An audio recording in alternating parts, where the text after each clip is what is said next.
মোদিজিকে যারা কিছু কোথাও হলে কোনো স্টেটেই যদি কিছু হয় তো বলে মোদিজি গভর্নমেন্ট। আরে বুদ্ধি নির্বুদ্ধি, যাদের বুদ্ধি নেই নির্বুদ্ধি তারা বলে। তাহলে সিএম কেন চুনা হয়? সিএম কেন হয়? যদি পিএমেরই সব কিছু দেখার একটা ইয়ে হয়, দায়িত্ব হয়, তাহলে সিএম কি বসে বসে পয়সা খাবে বলে হয়?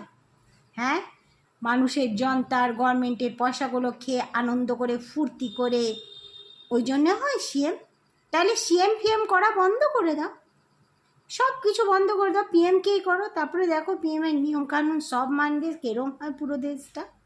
তাই মূর্খদের মতন সবসময় পিএমকে দোষ দিও না, ঠিক আছে? একটা ঘরের লোক যদি তার বাচ্চা বাইরে গিয়ে কিছু করেছে, তার মেয়ে ইয়ে করেছে, তো তার বাপের দোষ না সেটা সবসময়। তার মাও তার সাথে ঘরে থাকে, তাই না? তার মায়েরও কিছু দায়িত্ব আছে।